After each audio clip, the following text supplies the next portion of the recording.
इस कलयुग में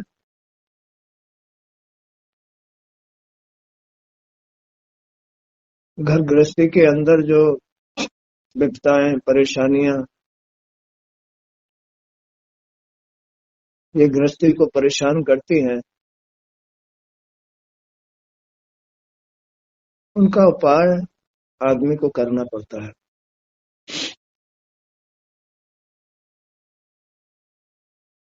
ये कलयुग आदमी को मन से, स्वयं से विचलित करके पथ भ्रष्ट कर देता है, भगवान से विमुख कर देता है। भगवान के साथ तो गृहस्थी में कोई परेशानी है ही नहीं, फिर भी ये जो कलयुग है, ये जीव को मन से विपरीत करके पथ भ्रष्ट करता है, दुखी करता है, अशांत करता है। तो ऐसी कठिनाइयों को घर गृहस्थी में शांत करने के लिए कुछ उपाय करने पड़ते हैं, जैसे हवन आदि करना, कथा आदि कराना, भगवान की पूजा करना, या एक और व्रत है जिसका नाम है पुंसवन व्रत। ये सब उपाय हैं। इन उपायों के करने से गृहस्थी में शांति आती है, क्योंकि गृहस्थी में अनियमितता रहती है। कलयुग है ये।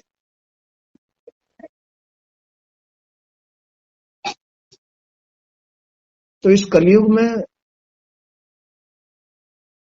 अशांतियों को दूर करने का उपाय है पुंसवन व्रत, भगवान को प्राप्त करने का। आदमी भटक जाता है भगवान से। तो राजा परीक्षित ने पूछा, मुनिवर कृपया मुझे उस पुंसवन व्रत की विधि बताइए जिसके करने से भगवान विष्णु प्रसन्न हो जाते हैं। श्री सुखदेव जी ने कहा, राजन, यह पुंसवन व्रत संपूर्ण कामनाओं को पूर्ण करने वाला है।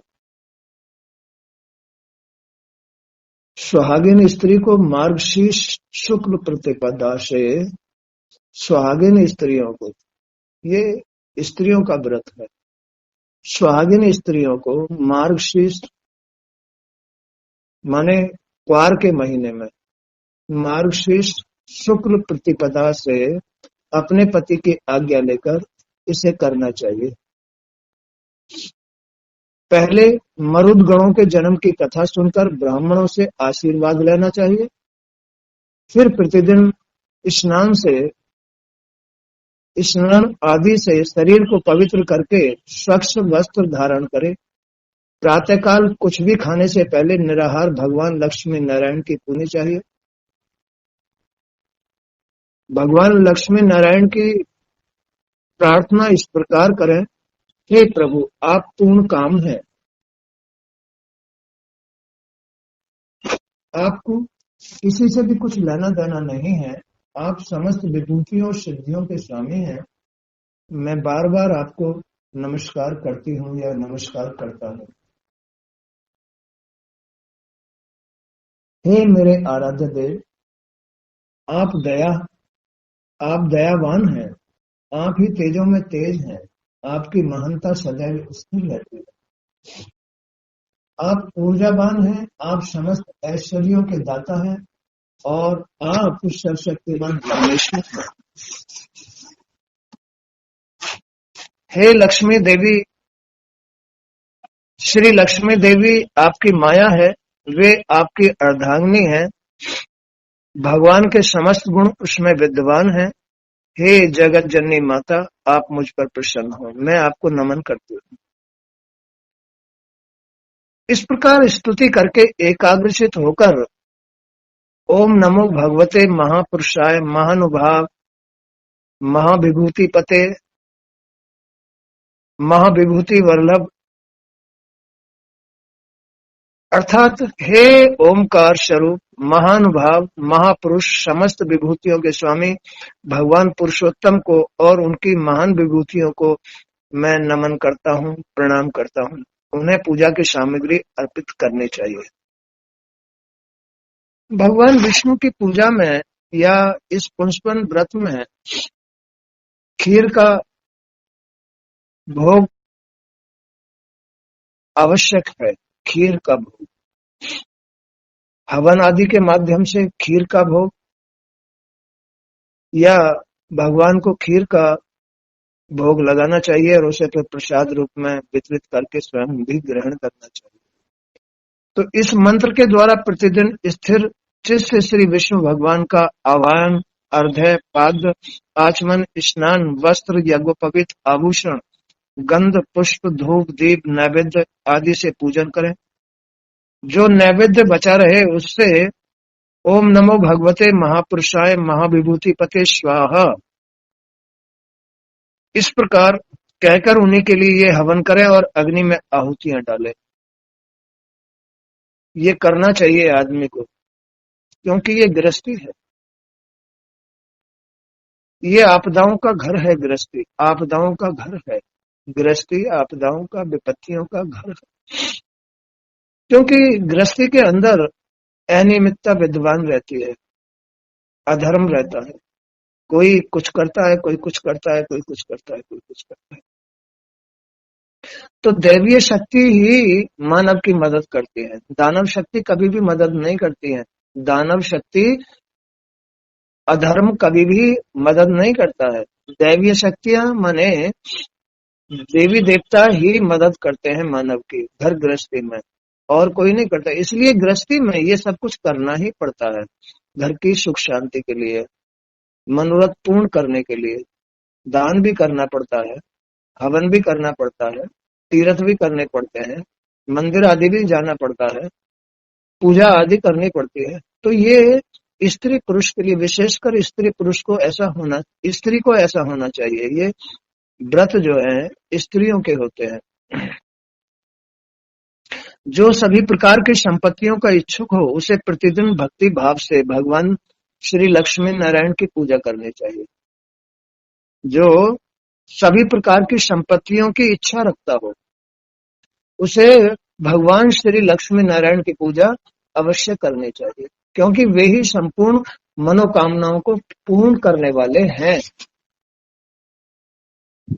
जो मैंने अभी मंत्र तुमको सुनाया है, क्या? ओम नमो भगवते महापुरुषाय महाविभूति पते स्वाहा।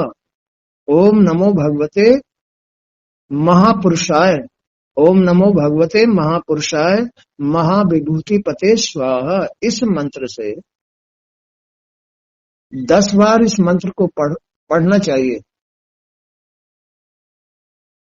और भक्ति भाव से भगवान के सम्मुख साष्टांग प्रणाम करना चाहिए और उसके बाद इस स्रोत का पाठ करना चाहिए। कौन सा?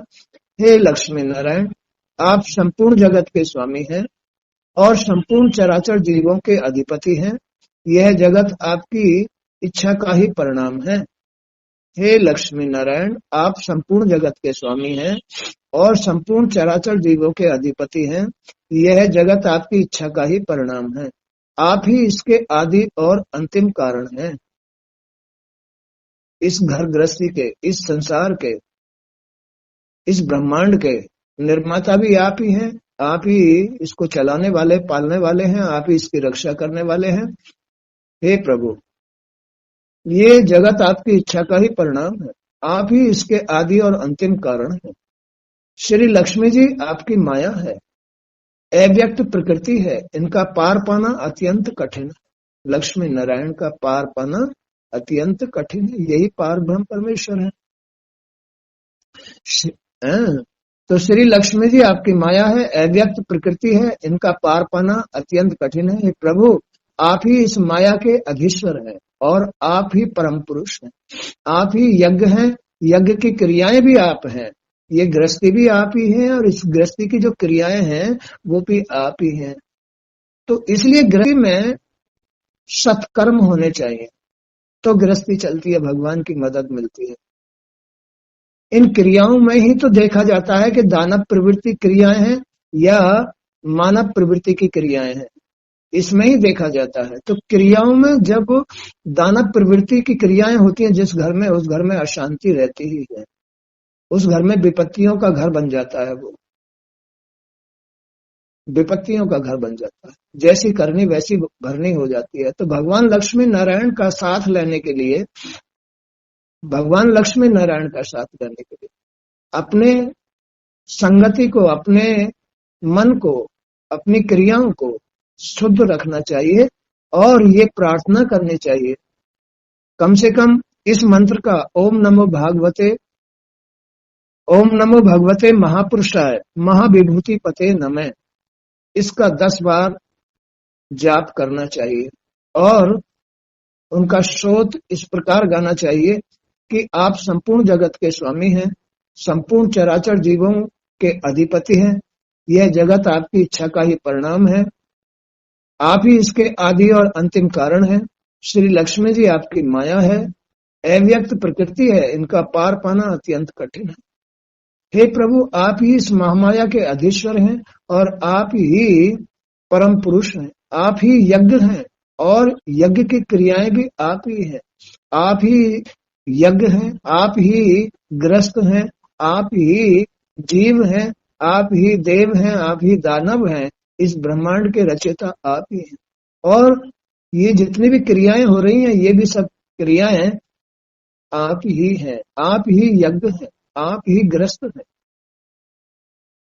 आप सभी फलों को देने वाले हैं, आप ही समस्त प्राणियों के आत्मा हैं। इस प्रकार भगवान का वंदन करना चाहिए। हे प्रभु, आपकी कीर्ति पवित्र है, आप ही मनुष्य को धन, ऐश्वर्य और यश प्रदान करते हैं।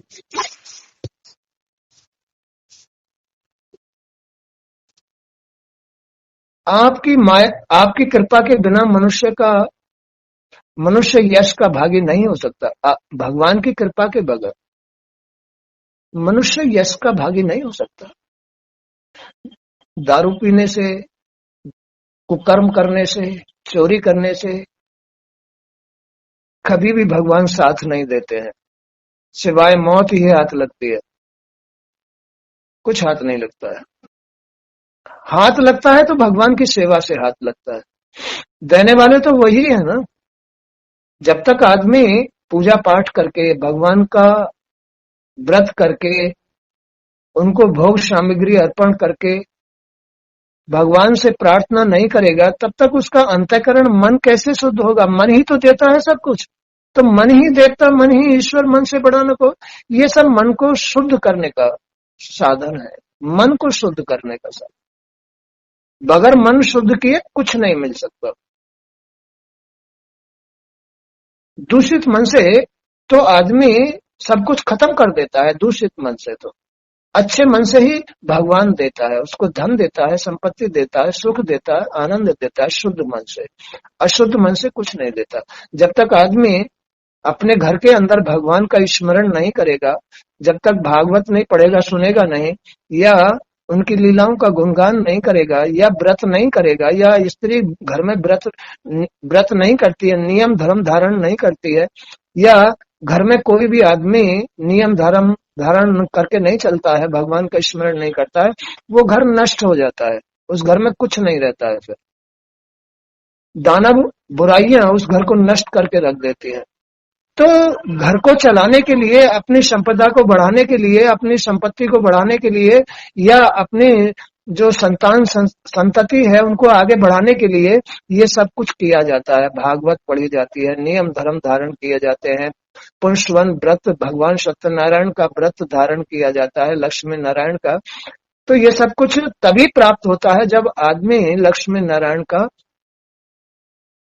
इस तरह से भजन यजन करता है, उनको याद करता है, तभी उसको ये सुख संपदा प्राप्त होती है।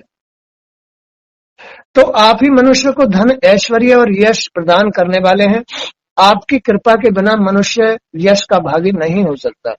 आप मेरी मनोकामनाओं को पूर्ण करो प्रभु।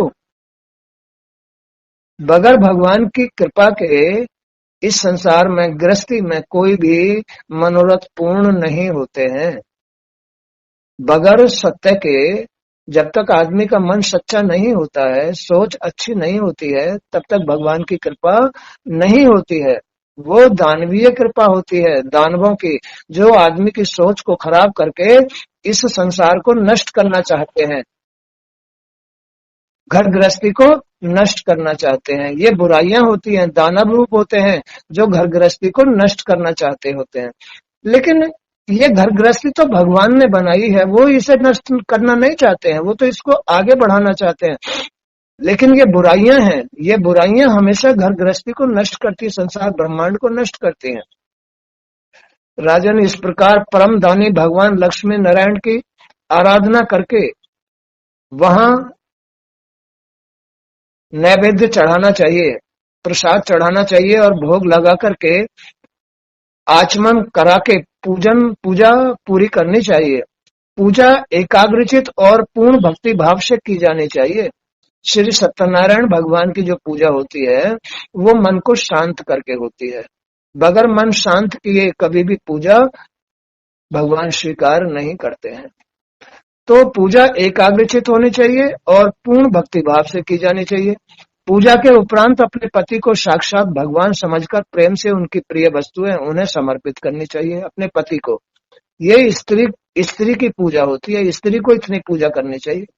घर गृहस्थी में स्त्री अगर पूजा पाठ नहीं करती है वो घर कभी नहीं चलता है। जिस घर में स्त्री श्री सत्यनारायण भगवान की कथा व्रत आदि नहीं करता है लक्ष्मी नारायण का, जिस घर में स्त्री श्री सत्यनारायण लक्ष्मी नारायण की व्रत कथा नहीं करती है या उनका व्रत नहीं करती है या उनका मंत्र नहीं पढ़ती है, उसको कभी भी मौका नहीं मिलेगा, उसको कभी सुख शांति नहीं मिलेगी।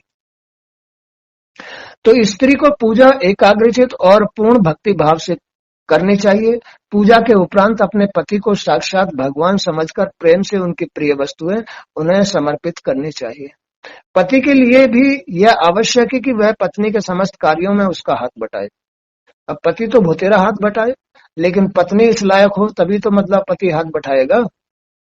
बोलो, पति पति तो भुतेरा हाथ बटाए, पति तो भुतेरा घर को चलाना चाहे। लेकिन स्त्री अगर नियम धर्मी होती है, स्त्री अगर घर को चलाना चाहती है, घर तभी चलता है स्त्री जब स्त्री कमी को बुराई को अपने गले नहीं, अपने घर में नहीं बसाती है, तब तक ही घर चलता है। हमेशा घर स्त्री की वजह से ही बिगड़ता है। क्यों? क्योंकि वो बुराई को छुपा के रखती है, बुराई को नहीं निकलने देती है। इसलिए स्त्री को ये व्रत करना चाहिए और लक्ष्मी नारायण की आराधना इस प्रकार करनी चाहिए। और स्त्री को हमेशा पूजा एकाग्रचित होकर के पूर्ण भक्ति भाव से करनी चाहिए। पूजा के उपरांत अपने पति को साक्षात भगवान समझकर प्रेम से उसकी प्रिय वस्तुएं उन्हें समर्पित करनी चाहिए। पति के लिए भी यह आवश्यक है, अगर जब पत्नी ऐसा करती है तो पति अपने आप ही प्रसन्न हो जाता है और वो फिर स्त्री का साथ देता है ना। क्योंकि किसी भी अनुष्ठान का फल दोनों को ही प्राप्त होता है, किसी भी अनुष्ठान का। ये ग्रस्त भी एक अनुष्ठान है, एक यज्ञ है, एक हवन है। तो इसका फल तभी प्राप्त होगा जब स्त्री और पुरुष दोनों बुराइयों को बुराई समझें और अच्छाई को अच्छाई समझें। हमेशा अच्छाई का साथ लेना चाहिए, माने कि दैवीय शक्तियों का साथ लेके चलना चाहिए। उन्हें जैसे पति कहे वैसे ही मानना चाहिए स्त्री को या औलाद को, संतान को। तब तो वो घर चलता है, अन्यथा वो घर नहीं चलता, उस घर में पतन हो जाता है। एक तरह से बुराई आग लगा देती है, आग। उस घर में जैसे सारी वस्तुएं जल करके राख हो जाती हैं, ऐसे ही सारी वो जंगल बन जाता है, घर चौपड़ हो जाता है। तो क्योंकि किसी भी अनुष्ठान का फल दोनों को ही प्राप्त होता है, चाहे वह अनुष्ठान एक के द्वारा किया गया हो। यदि पत्नी किसी कारणवश अपने व्रत के पालन में अयोग्य हो जाए तो पति को वह अनुष्ठान पूरा करना चाहिए। जैसे स्त्री के साथ बहुत सारी प्रॉब्लम लगी होती है, मंथली आदि जो होती है, तो अगर किसी तरह से व्रत नहीं कर सकती है स्त्री, तो उस व्रत को फिर पुरुष पूरा कर सकता है, पति पूरा कर सकता है। तो किसी भी अनुष्ठान का फल दोनों को ही प्राप्त होता है, चाहे वह अनुष्ठान एक के द्वारा किया गया हो यदि पत्नी किसी कारणवश अपने व्रत के पालन में अयोग्य हो जाए तो पति को वह अनुष्ठान पूरा करना चाहिए। भगवान विष्णु का यही व्रत है। भगवान विष्णु का, भगवान नारायण का, लक्ष्मी नारायण का यही व्रत है। इसे पुंसवन व्रत कहते हैं। इसे क्या कहते हैं? पुंसवन व्रत कहते हैं। तब घर गृहस्थी चलती है। अब घर में स्त्री तो जो है लफंगा हो जाए, कुछ करे धरे ना, और बुराई को छुपा के रखे, तो वो घर नहीं चलता है कभी भी। भगवान विष्णु का यही व्रत पुंसवन व्रत कहलाता है। इसे एक बार प्रारंभ करने के उपरांत बीच में कभी नहीं छोड़ना चाहिए। इसे बीच बीच में नहीं छोड़ना चाहिए। इसे 1 साल तक अवश्य करते रहना चाहिए, फिर दोबारा दूसरे साल शुरू कर दो।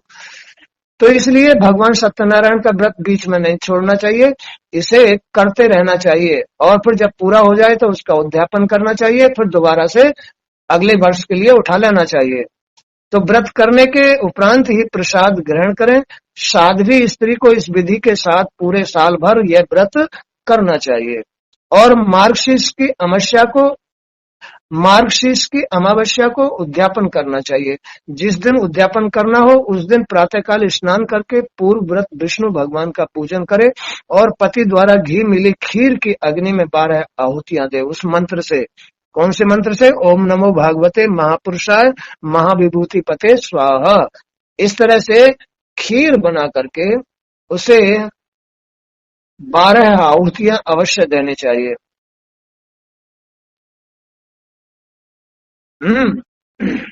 तो उस दिन प्रातःकाल स्नान करके पूर्ववत विष्णु भगवान का पूजन करे और पति द्वारा घी मिली खीर की अग्नि में 12 आहुतियां दें। इसके बाद ब्राह्मणों से आशीर्वाद लेकर भक्ति भाव से उन्हें भोजन करावें और स्वयं भोजन करें।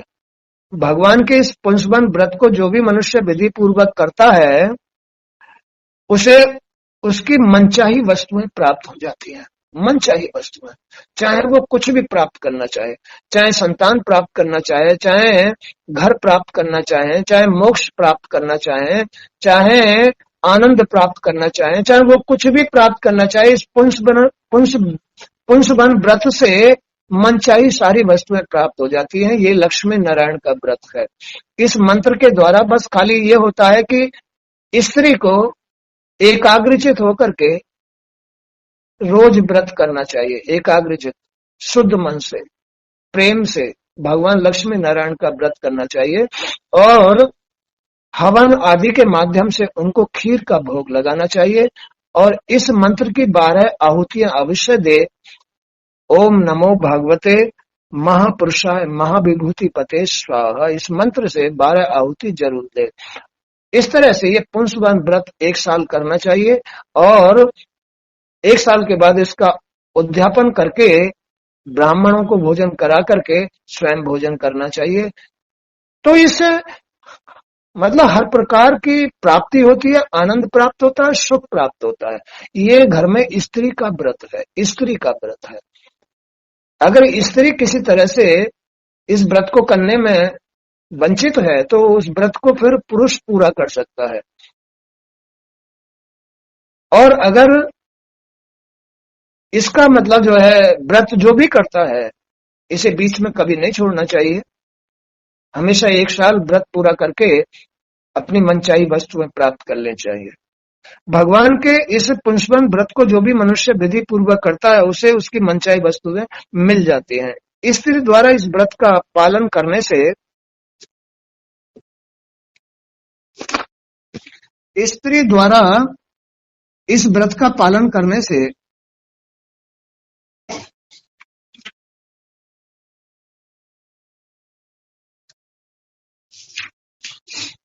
सौभाग्य, संपत्ति, संतान, यश और घर प्राप्त होता है। सब कुछ प्राप्त हो गया, सौभाग्य प्राप्त हो गया, संपत्ति प्राप्त हो गई, संतान प्राप्त हो गई, यश प्राप्त हो गया, आनंद प्राप्त हो गया और उसके पति की उम्र लंबी हो जाती है। जो स्त्री ये कार्य करती है। अब घर में स्त्री अगर निकम्मी हो जाती है, भगवान का भजन नहीं करती है, भगवान को याद नहीं करती है, उनका व्रत नहीं करती है, तो उस स्त्री का घर में कोई सहयोग नहीं होता है। वो स्वार्थी होती है, स्वार्थी। वही कमी को छुपाती है। जो स्त्री स्वार्थी होगी वही कमी छुपाएगी, और जो कमी छुपाती है वो भगवान को मानने वाली नहीं होती, वो केवल अपने स्वार्थ की होती है। ऐसा सिस्टम है इसका। तो और उसके पति की उम्र लंबी हो जाती है। इस व्रत का पालन यदि कोई कन्या करती है तो उसे शुभ लक्षण वाला पति प्राप्त होता है, और विधवा स्त्री करे तो उसे वैकुंठ लोक प्राप्त होता है। जिस स्त्री के बच्चे मर जाते हैं उसके बच्चों को लंबी उम्र प्राप्त होती है इस व्रत के करने से। रोगी इस व्रत के प्रभाव से स्वस्थ शरीर प्राप्त कर लेता है, और सामान्यतः मनुष्य इस व्रत के करने से देवताओं और पितरों को प्रसन्न करता है। कितना उत्तम व्रत है ये, कितना महत्वपूर्ण व्रत है ये, भगवान लक्ष्मी नारायण का व्रत। ये मार्गशीर्ष के क्वार के महीने से शुरू होता है, अमावस्या के बाद प्रतिपदा से, अमावस्या के बाद प्रतिपदा यानी पड़वा से शुरू होता है। और इसका सुबह से लेकर शाम तक व्रत रखना चाहिए, मन से शुद्ध रहना चाहिए, विचारों से शुद्ध रहना चाहिए, एकाग्रता के साथ पूजा करनी चाहिए, और भगवान लक्ष्मी नारायण का हवन यज्ञ आदि अवश्य करना चाहिए, और इस मंत्र का अवश्य जाप करना चाहिए। ओम नमो भगवते महापुरुषाय महाविभूति पते स्वाहा, है ना।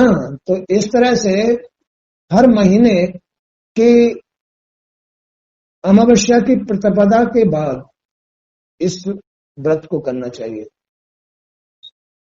इससे मनुष्य को जन्म लेकर जीवन जीने का पूरा लाभ मिलता है, सुख मिलता है, सौभाग्य मिलता है, सुख शांति मिलती है, यश मिलता है, संतान मिलती है, संपत्ति मिलती है, घर आंगन में सब कुछ मिल जाता है। तो फिर उसकी क्या कमी रह गई। जो विधवा स्त्री होती है उसको वैकुंठ प्राप्त होता है, जो कुंवारी कन्याएं इसका व्रत करती हैं उनको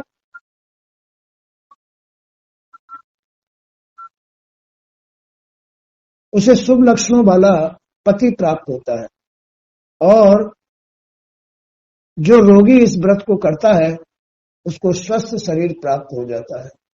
सामान्यतः मनुष्य इस व्रत के करने से देवताओं और पितरों को प्रसन्न करता है, अपने देवताओं पितरों को। तो अब देखो ना, घर में स्त्रियां ऐसी होती हैं, वैसे तो उनका खाना निकालती है, रोटी निकालती है, वैसे कोई नियम धर्म नहीं होता है। तो क्या उनके पितृ खुश होते हैं? तो जब तक देवता और पितरों का सहयोग नहीं मिलता ना, घर में शांति नहीं आती। देवता और पितरों का सही है नहीं आती। अपने पिता, अपने जो बड़े बूढ़े लोग हैं उनकी और देवताओं की गवाही जब मिलती है तभी घर में सत आता है, तभी सत्य है, यानी सत्यनारायण घर में मदद कर। ये स्त्री का काम होता है, और स्त्री बस अपने गंदे विचारों से, गंदे मन से ही जीवन यापन करती है, उस घर में कभी सुख शांति नहीं आती है। और पति भी बेचारा जो है ना, उसके कर्मों से दुखी हो जाता है। स्त्री का भाग ही तो पति है। अब इसमें स्त्री को अपने पति का साथ लेकर के ये अपने घर में करना चाहिए, तब जाकर के स्त्री पुरुष दोनों सुखी हो पाते हैं, अन्यथा कभी भी सुखी नहीं होते हैं। बुराइयां का घर शांति नहीं। तो स्त्री को अपने घर में, अपनी गृहस्थी को, अपने पति को, अपने घर को चलाने के लिए ये सत्यनारायण के करीब रहना चाहिए, सत्यनारायण लक्ष्मी नारायण के करीब रहना चाहिए। उन्हें प्रेम से एकाग्र स्मरण चाहिए, उन्हें अशांति की पुकार सुनानी चाहिए। प्रभु इस घर में सुख शांति दो, सौभाग्य दो, हमारी ये जरूरत मनोकामनाएं पूर्ण करो, तब जाकर के वो घर गृहस्थी सुख शांति से चलती है। तो आज का सत्संग यहीं तक। जय श्री कृष्ण।